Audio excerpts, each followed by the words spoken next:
Welcome, Dadas all over Kenya and East Africa. Thank you for watching us. We are honored that you watch us every Sunday at 4 p.m. on KBC Channel 1. Thank you again for tuning, for going to our YouTube page, for Facebook, and thank you for reaching out to us.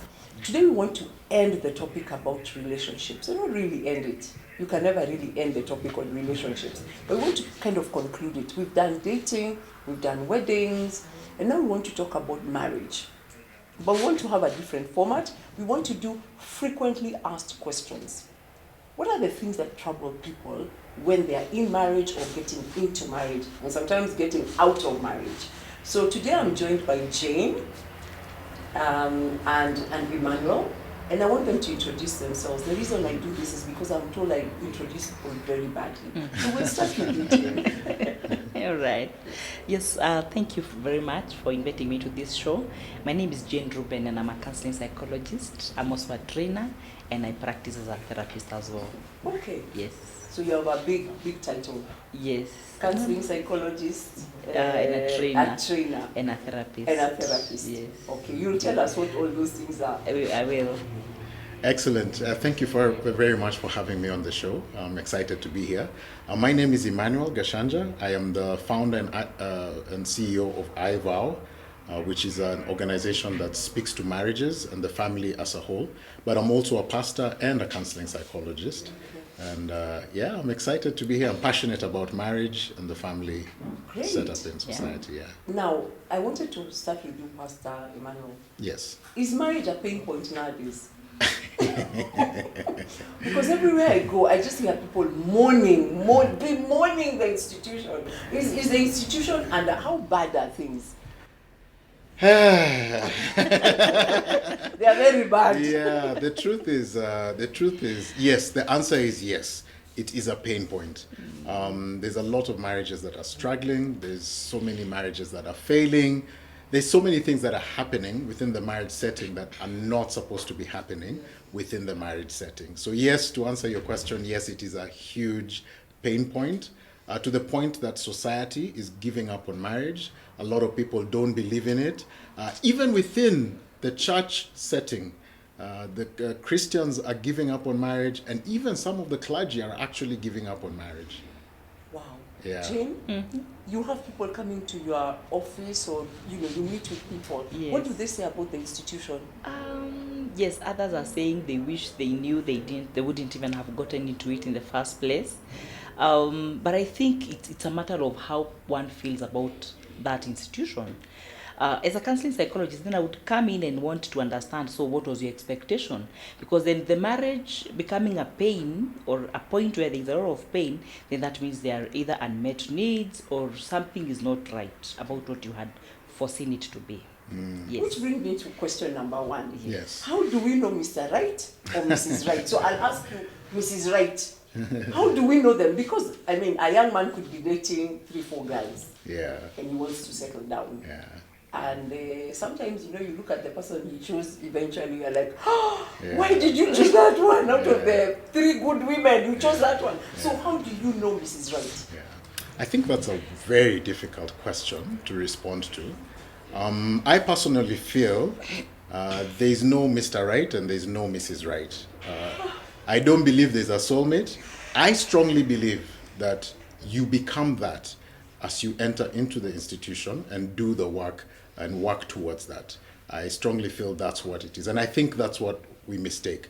We put this expectation, as she said, of Mr. Right, Mrs. Right, and during the marketing stage, which is the dating, they'll do all the right things, they'll do all the right things, say all the right things, they'll get you into that thing we call the box. And once you're in the box, and then you settle, then you say, I do, and put that ring, with this ring I thee wed. There's that tendency that we now return to default setting. And then we feel like we were played or gypped, like, what is this?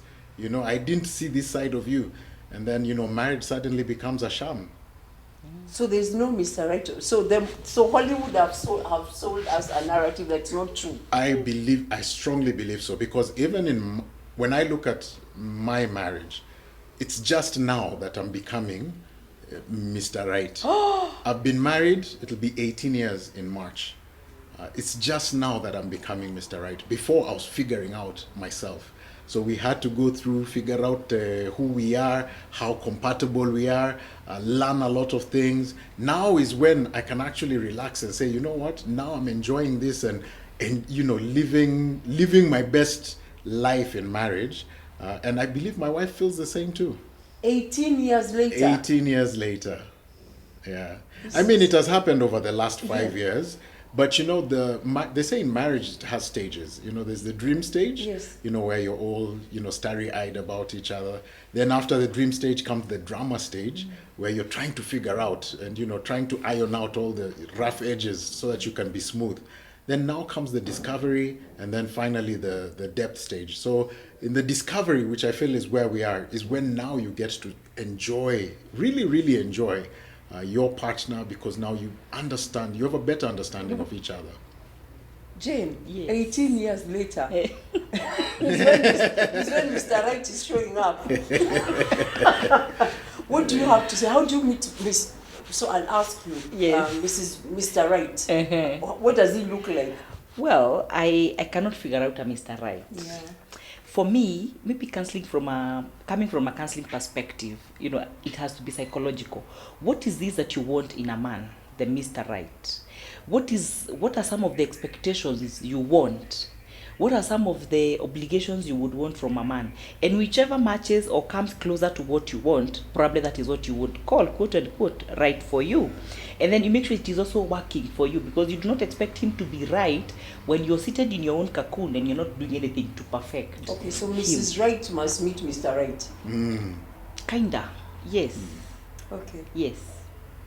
Wow. But can I add to please, that? yeah. Yes. I like what she has said. And I think when you're going into marriage, it's important to have the right conversations. Yes. And the right conversations will center on the pillars, I guess, that make the foundation of what marriage is. So what are your values? What do they believe in? You know, what do they align with what you believe in? Spiritually, what are their values? Financially, what do they, you know, believe in? And things like that. I think those are important. But unfortunately for us, what matters most is, you know, are they doing well? You know, what matters most is, are they, you know, looking good? I know. Do they Are they easy on the eyes, as they say? Easy on the eye. Yeah. Well, we forget what really matters is the software, not the hardware. The hardware will fade. Yeah. So you constantly looking for somebody who has the right software, and I think that's where she says, you know, psychologically, spiritually, those things that we can't see, the intangibles. And I always say, look for somebody who's constantly willing to learn, willing to change, and willing to grow. Wow. So willing to learn, change, and grow. Yes. Okay. Yes. If you marry somebody stubborn, your drama stage will be much longer. Yeah. Or you may not live through the drama stage. That's right. Yeah. That's right. Yeah. So find somebody again with the values, but always willing to learn, constantly willing to grow. Yeah. That's the most important. Okay. From what I hear, Jane, marriage, we get into marriage not thinking it's work. I don't know. I get the feeling that we get into marriage thinking that, you know, once the wedding is over, we can all, and then it will just sort itself out. Yeah. How true is that? That is not true at all. I mean, the day you plant is not the day you harvest. So you really got to work for it, isn't it? In the same way, if you want a happy marriage, you have to work for it. You're going to work for it. And so then it is actually a continuous process that don't just stop with having gotten married, probably gone to honeymoon. And once you are done, you now start thinking that things will be falling in place anyhow. You actually have a lot of work to do for the marriage to work. Mr. Emmanuel? Yeah. Work needs to go in. Yeah. Yes. But that's not what we are told. That's not what we are told. We are told that once you get married, Yeah. we all go back to our real selves. No, We stop actually. pretending. We just go back. We start having children. It's okay. The narrative actually that's sold before you get married is you get married, then you live your happily ever after. Yes. Oh, yes. That's yes, the yes, narrative yes. that's And sold. they lived happily ever And they after. lived happily. You know, in fact, all the movies we watch, every series we watch, there's always the happily ever after. Yes. But they never talk about now, from day one, Yes. what begins to happen. Yes. Allow me to give this analogy I shared one time.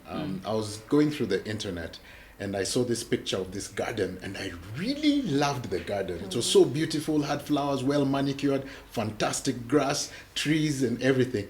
And then, when I was looking at it, I remembered that phrase they say, The grass. the grass is greener On the other side. on the other side. Yeah, but the truth is, in order for your garden to be constantly green, you have to keep, planting seed, planting fertilizer. You have to keep trimming. You have to keep pruning. You have to shape, watering. Yes. Watering. And it's important to water. Yes. And that's where, the work is. So you have to constantly do that for your garden to be. And that's exactly this analogy of what marriage is. The work that you have to put into. Just think about it, even from the beginning, even setting the foundation of that, you have to, architecturally put it together that you'll move this earth on this side and have all these tools to help you put that garden together. So it is important for you to consider that even as you get married, or even once you're in marriage, that, I have to put in the work in order for my garden to look good. Yeah. Okay, I wanted to dive into questions that I got. Yes. For you guys. So one person asked me, what are the key things that they need to know before they enter the institution? Are there some things that you just need to kind of have an idea of? Jane?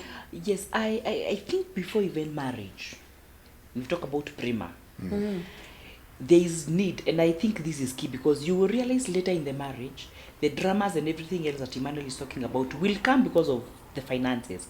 So one of the things that I think is key and mandatory to do is to be able to disclose all your assets, maybe, or your money, any liability you have, any baggage that you're bringing in. People get into marriages with also background, or the family of origin has some sort of baggage on you, like you're taking care of your sisters, your brothers, your cousins, and that kind of thing. So share all these concerns with your spouse before even entering into this marriage. So then once you are in, you probably have known, then how do we deal with this kind of a thing? Because one of the things that brings jitters into a marriage is when something crops up. We can call it like information that is coming up. We didn't know it before, we didn't have it before. So this information is sort of being released in piecemeals, kidogo kidogo. That is what is going to bring around. Bombs are just exploding. Yeah. You stay and then you're here, no, I'm supposed to be paying for my sister 20,000, you stay a bit, my grandmother wants 50,000. These are things like bombshells all the time.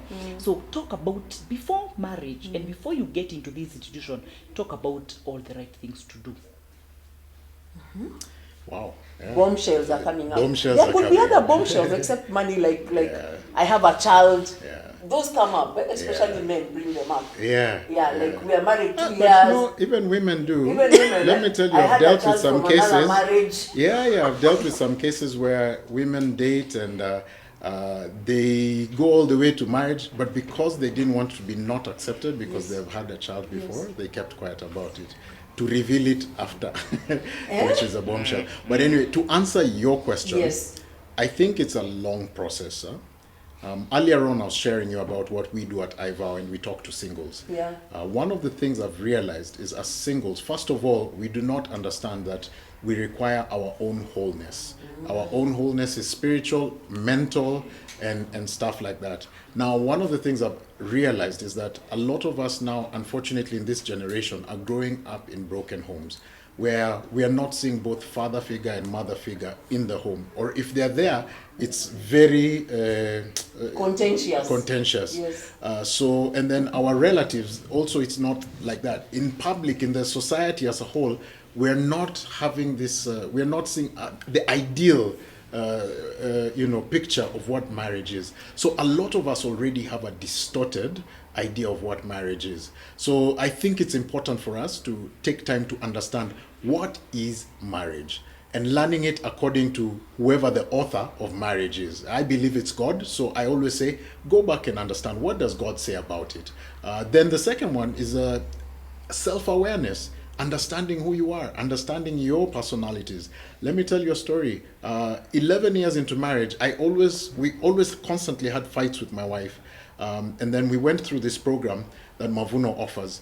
And the first class was on personalities. Is it Njau? Ndoa, yes. So the first class was on personalities. Oh my God, I realized I have a personality temperament called I am a phleg, and my wife is a choleric. We are two opposite people. That explains everything. But that's the reason you're attracted to each other. But that's, it's the, yeah, but and you it's see, the reason you're killing each other in the marriage. opposites attract, but opposites also attack. So it was our biggest reason for, but because we did not know, we were ignorant that there's this thing called personality. I always thought she's one way and she thought I was, and we were just like, Annie, I got, this guy was so nice before, but now he's, so it's important to understand or get self-awareness of who you are.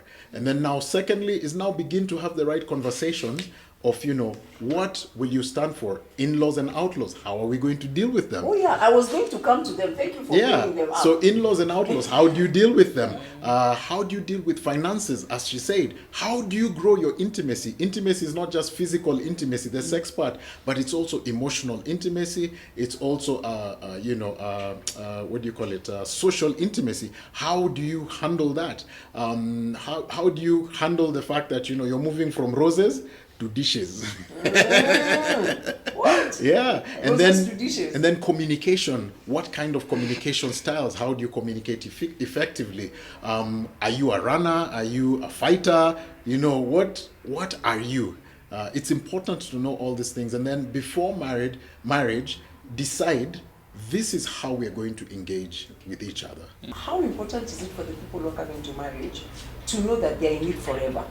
I know this used to be there a long time ago. Our parents were in it through thick and thin and through poverty and I don't know what. But I think these days people get into marriage and they think, you know, if this thing doesn't work,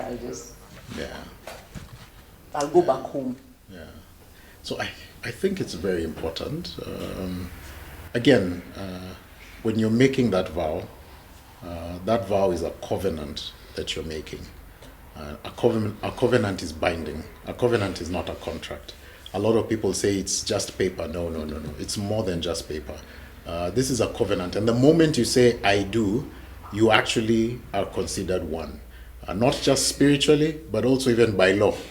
You as the woman take on the man's name. Then you're called the Njaus, you're called the Karaokes, you're called the Omondis, you're called whatever it is, but that's who you are. And it's recognized as that. And I think we need to understand that this is an eternal thing and an eternal bond that's formed. And I think it's important that we realize that it's something that we need to work on.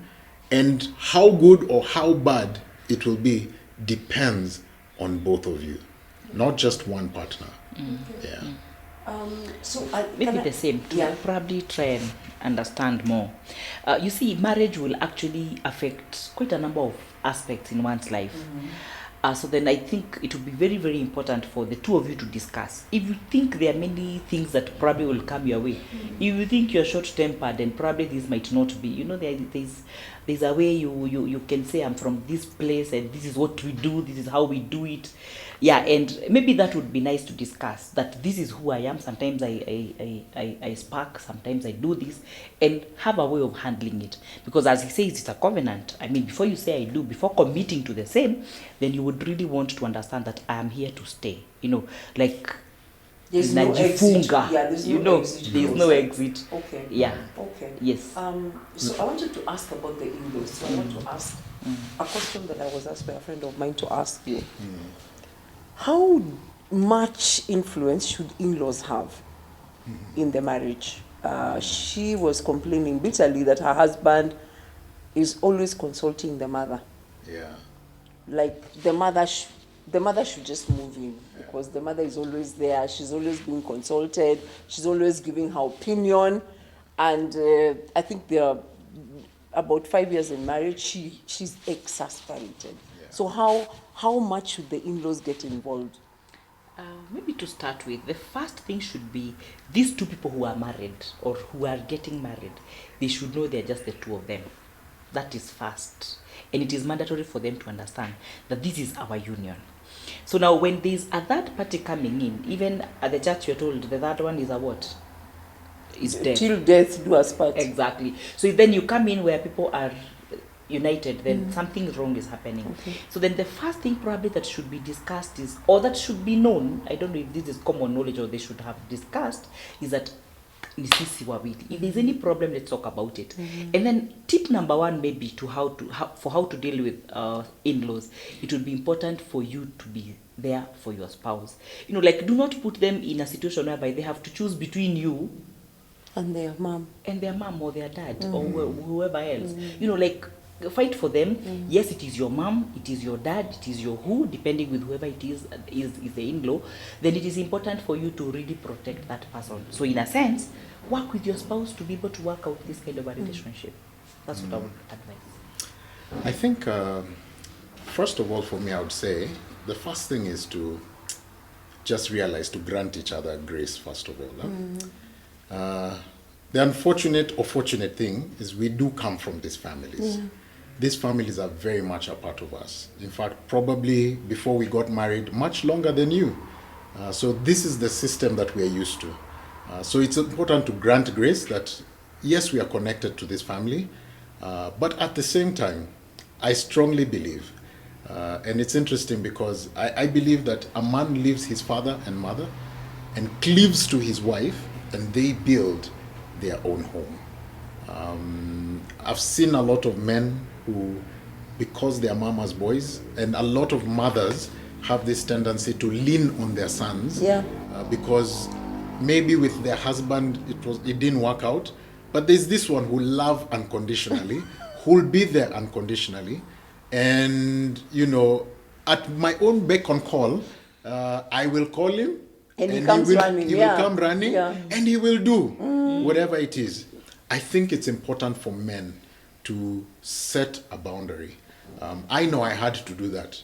It was painful, but I had to do that. The mom, you know, African moms have this thing of, how can you do this to me? I'll curse you. Then they start crying, you know. When they start crying, you know you are finished. Yeah, that's it. But I think you need to also be able to find a way to explain it well. That your marriage comes first. I have left home, and this is what comes first. My wife comes first. In fact, nowadays, if they want anything, I said, let me go and consult with my wife first. And I think it's the same for her. They don't say you've been Kaliwad. Yeah. Passy. Even though they say, let me tell you, even though they say, I don't care, I'm not sleeping in their homes, this is the home that I'm going to. And you know, they say, I need peace in this home. And you know, there's that saying, if mama ain't happy, ain't nobody happy. So it's important for me. Say what you want. Yes. You can say I'm a Kaliwa chapati, you can say whatever. That's okay. That's your problem. It's not my problem. My problem is at home I have peace and I'm living in unity with my spouse. Yeah. And together we are forging life ahead. So that's what's most important. And I think that's the mistake that we made. We are so conscious of what everybody thinks, what everybody feels. So we don't do the right thing. We are trying to please too many people, and guess what's failing? The most important part of your life. Because if this is failing, if your marriage is failing, guess what? Everything else is affected. Everything else. Whether it's your work, whatever it is, business, everything else is affected. Okay. I think in that particular one, Pauline, you know, when he says mom calls and you're running. Yes. You see, there's a complex that is pulling this guy to the mom. Yes. And it is actually only him who can be able to cut this kind of a thing. Exactly. How? By enforcing maybe the boundaries and the limits. Yeah. And then kind of you don't shift your gun. Stay put. You can have a way of talking to mommy and saying, it's okay, mom, when you call, I will come, but also realize. So it doesn't seem like it is going to be a war, because then there's a way you can put this, and then she becomes an enemy of everybody else in the family. Yeah, so it is important for the man to be wise and be able to strike sort of a balance between him and his wife and his family, and also the other part where the mother is involved and the sisters. Okay. Yeah, so it is important to do that. I don't know if we have enough time to delve into this, but I wanted to ask about, you talked about it, intimacy. Yes. This is important. Now, I had a question from a gentleman. This was from a gentleman, and he said that his wife, they've been married for 6.5 years, and now there's no sex. And he's at the point of looking for another relationship. what should he do? Now, I'm told we've run out of time, so I'll leave that there. Yeah. I'll leave that there because we are coming back to intimacy and then back to money. So dadas, don't go too far. Get yourself something to drink. We'll be right back.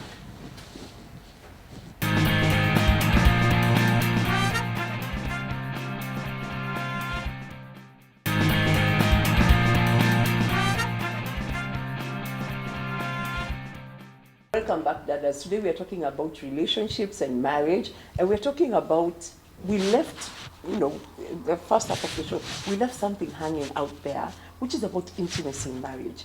And I'm joined again, not again, but I'm joined by Jane and Emmanuel. Yes.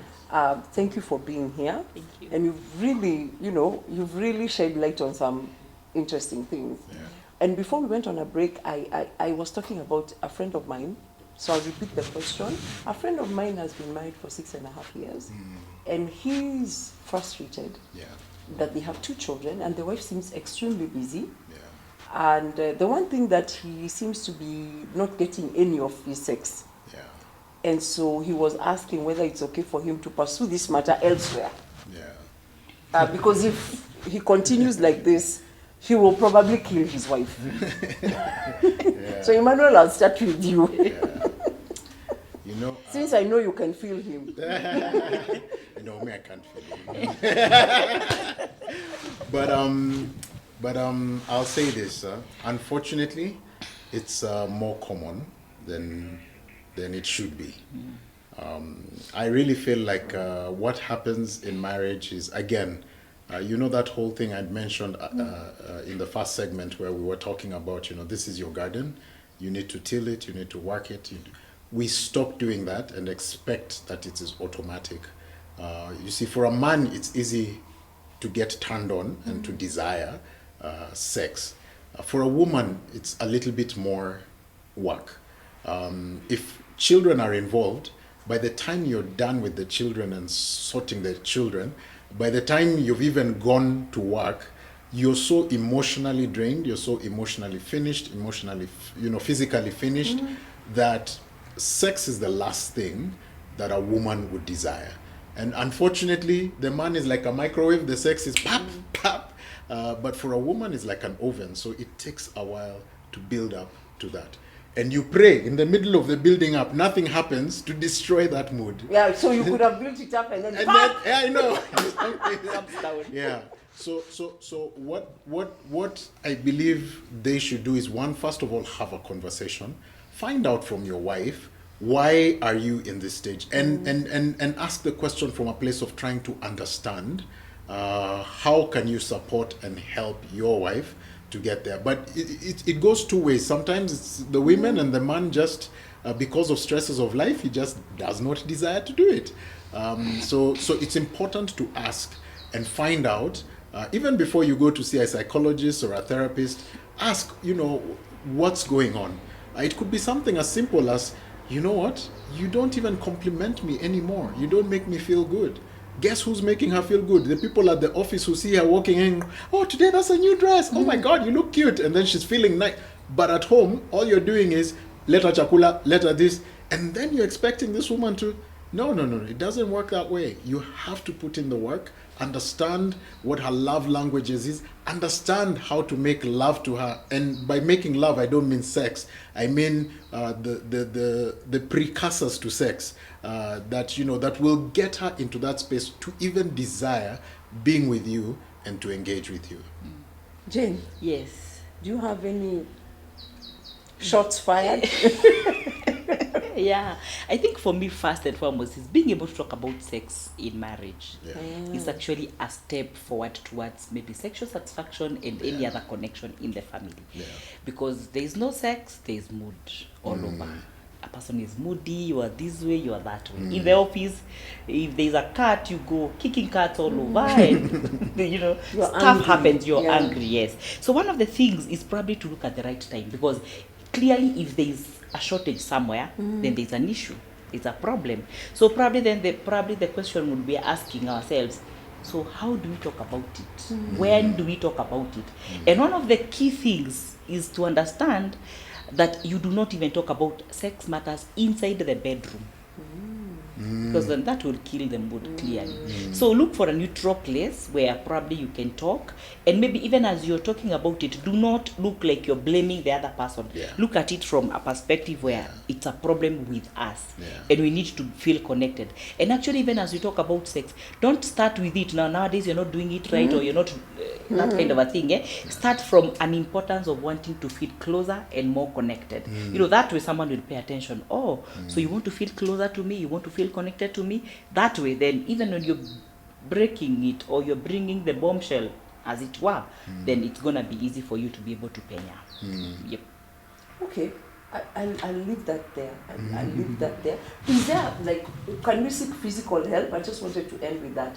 I don't want to. Yes, we can. Is there a point at which we say, okay, this is no longer emotional, maybe it's physical? Where do we go? Yes, sometimes it's physical, Yeah. because, like, for example, if the man has what we call ED, Yeah. or erectile dysfunction, then that's something that you can be helped medically. Okay. Otherwise, most of the problem, I always feel, is like an emotional thing and just a mindset thing that you need to work out. Like she said, have the conversation. In fact, in pre-marriage, people don't even have that conversation. It is assumed. So we go into it having not had and having our own expectations. So we go in and it's not what we what we expected, and so we're just like, This thing doesn't work. This thing doesn't work. Let's concentrate on other things. Let's focus, yeah. Okay. Yeah. Okay. I also want to talk about money. Yeah. Now this is from somebody who actually reached out online, and they said, Pauline, I grew up with my father and my mother, and my father left my mother, and we went through a really bad time. And so I don't believe in sharing money, disclosing my financial situation. It's a lady, and I always save my own money on the side. Is there a problem with that? I think there's a huge problem. Okay. It's a huge problem.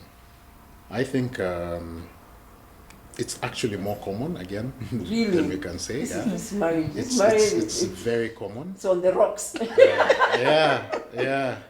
Because, Yeah. and you can understand where the lady is. She's coming from I a get background it. of trouble. Yes. So in her opinion, Yeah. if she pays, if they agree, you pay the rent, I pay the, Yeah. and Yeah. she keeps her side of the bargain, Yeah. then she can keep the money. Yeah, and I think that's one of the biggest things that we make a mistake. I think in marriage we are one, and we are united towards a common goal. And it's important for us to sit and discuss what's this common goal, what's our mission. So we divert all our resources, including financial resources, towards that common goal. I think the unfortunate thing, again, is, even you highlighted it, is that because she saw it, this is what has formed what she thinks of marriage, because she experienced it in the past. And it goes with every aspect of marriage. Because of things we're exposed to, that's what we come into marriage with. I think it would be a big red flag. And if you had the right conversations prior to marriage and say, sex, this is what we're doing. For finances, what are we doing? This is what we are achieving. This is what we want to achieve. This is my individual goal. This is our goal together. And it's important to divert our resources. And then also it keeps you accountable. I've seen the men who normally have a little side money, they do crazy things. Yeah, they and blow it so all, do the isn't it? women. Yeah. So do the women who do that. And it's interesting. I had an insurance broker talk to me the other day, and they were saying that when it comes to inheritance, men put their wives on there, but women do not Their put their children. husband. Yes. They put their children on there. So I was just like, that's a huge disconnect. It tells me there's a problem, and a foundational problem within that marriage. If you can't trust, then why are you in this? Did you marry the right person? Did you do it for the right reasons? So that's my take on it. So your take is we put it all in one pot, and we decide how we are going to spend it. It doesn't all have to be in one pot. Okay. I can have my account, my wife can have her account, but we have the goals. This is what we do with our money. Yeah. We both bring a combined income of this. Yeah. We will pay the rent, we will pay the school fees, we will pay the bills. Then we will put this towards investment. If you're church people, we tithe to church. If we are people who like to give towards, orphans and whatever, the needy, we do that. But then we also put this amount for savings and this amount for retirement. So there's a formula in which we're supposed to financially use our finances, our money. Yeah. So it's important for us to be in unity, so that we can actually achieve those goals. So there's full disclosure. So That's there's full disclosure. Okay. Yes, Okay. yes. It's when you start having your own kitties. That's they always say that's where now sin begins to abide, and the crazy darkness begins to abide. Yeah. Jay? Yeah, for me, I don't believe in having some money for a rainy day. Yes. Thank you for putting it like that. It actually sounds so sensible. Yeah. Money for a rainy day. Yeah. Yeah, because this rainy day might even come when you're not even able to go and withdraw this money or to even get it. Take for instance, probably, God forbid, you get an accident and you're in the hospital, you might not even make it, but you have a few millions you have put somewhere. No one knows about them, not even your children. I mean, it's gonna go to the trustee. Your family will never get benefit from all that money. So would you say from the word go, and the point of departure should be, everything in that marriage should be in plain black and white. Of course, I know there are not many people who are going to agree with me, but that's a fact of life. Because at that point where you will feel like, I will want this money to do something, that can actually be a point where you have perforated it. Because then the moment your partner realizes that you have been keeping something, you lose trust. That's for sure. He doesn't trust you, so he doesn't know what else have you kept away from me, or what else has she kept away from me when the man realizes, or vice versa. So you go bridging, you go making sure that you put patches where there are potholes, so then you don't have this kind of a thing. So this money that you're going to keep, probably keep and save. Not necessarily putting together in one basket like Emmanuel says. If you can, fine. But you also talk about it. What financial obligations do we have? We have school fees, we have this. Then this is a question of probably the lady earning more than the man. Yes, I actually, thank you, Jane, for bringing that up. I had actually forgotten. Yes. There's a new phenomenon in town where the ladies earn quite a lot of money, and the boy child, I'm not sure what happened. Poor boy child. And the poor boy child is now being harassed. Yes. I have a case in point I was sharing with Jane, where the guy has been told to move out because he has nothing. He doesn't bring home money for a whole year. He was told to pack his belongings and leave. He's the easier one. He's the easier one to leave because anyway he doesn't pay rent. Yeah. He doesn't seem to own much. Yeah. So I mean, it's easier for him to just leave and go somewhere. And the lady said, once you find a place, you can come and collect a few things from here and start your life again.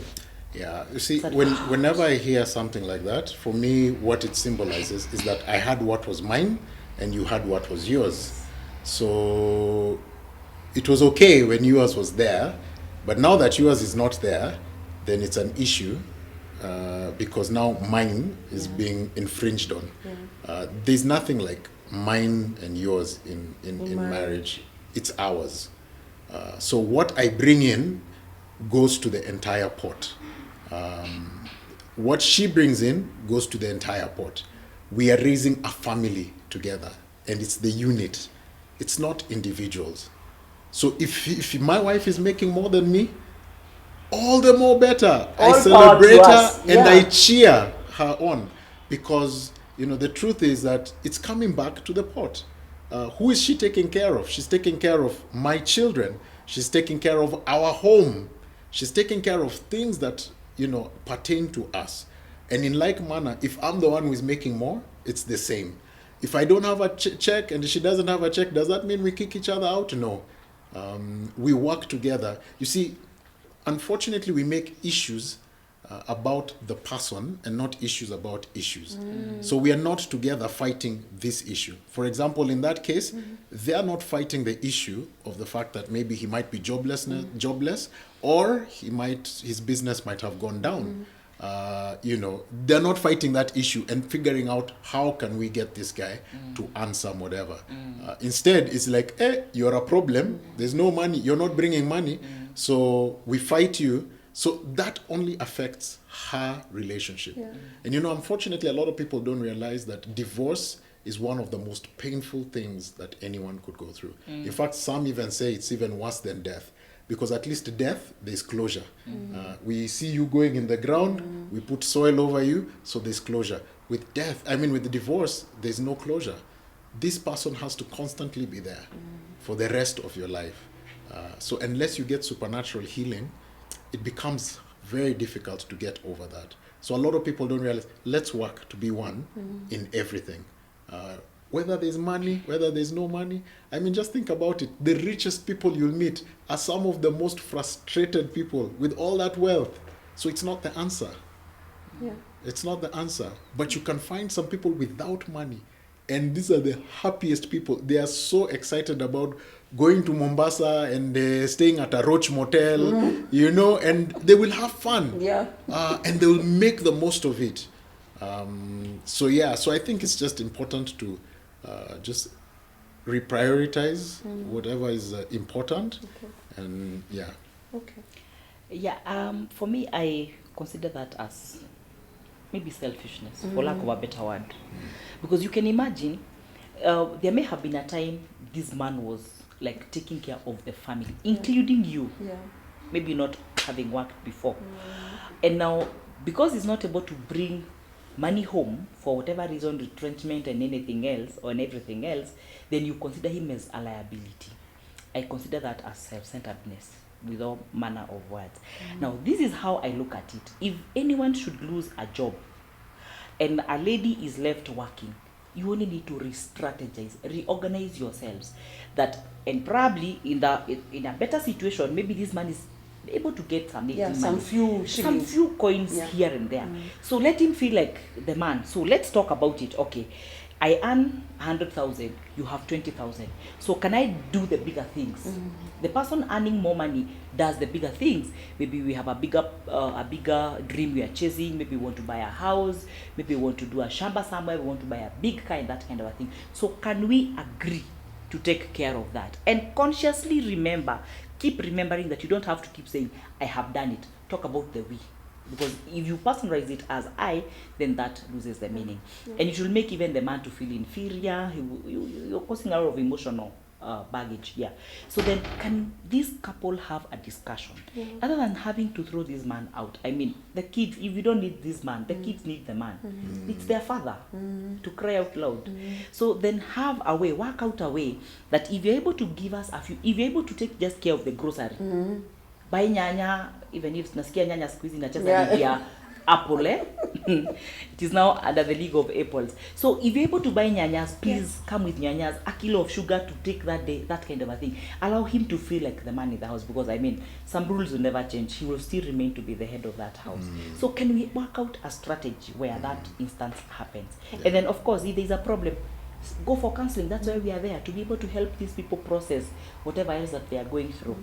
And remember, this is something we said from the word go, disclosing everything. So then we would not be having these problems. Because if we had set out ourselves at the very beginning and said, I earn 100,000, you're at 20,000. So how shall we go about this? Communication from the word go, and this is going to be okay. My last question to you is, I have a friend of mine who asked me to ask you this question. They have no big problems with their husband. They've had a 10-year marriage, but she's very bored. She's extremely tired of being married. They are like brother and sister. They live in the same house. They don't talk much. And although everything is going well, looks very well, she says their marriage is dead. How do we keep the spark alive in marriage? Jane. Wow. Yes.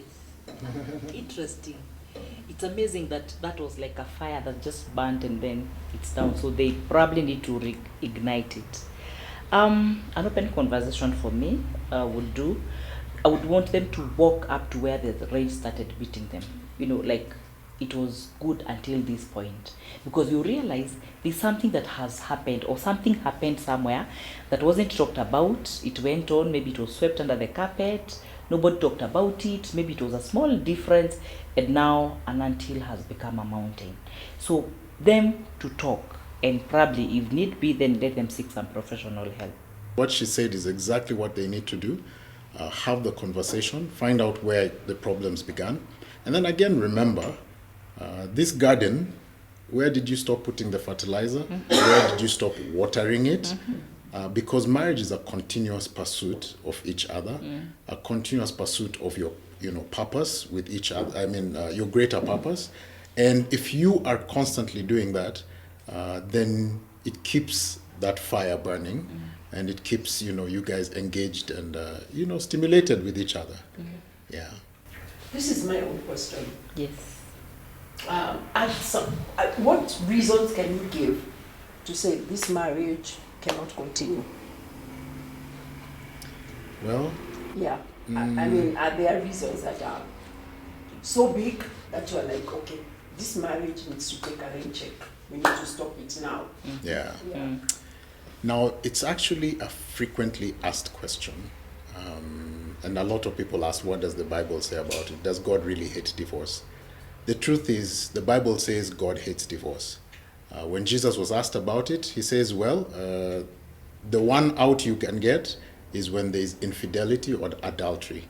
But then he said, even that was given to you because of your hard-headedness. So really, basically, the word of God doesn't support divorce. However, it still happens. I always say, even with adultery, there's plenty of room for reconciliation, because adultery is a sin as much as a lie, or even a white lie, which is considered a small lie. It's just as much a sin as that. Okay. So I think it's you can reconcile. I think when there's battery in the marriage, I think it's important to separate, to stay away from each other.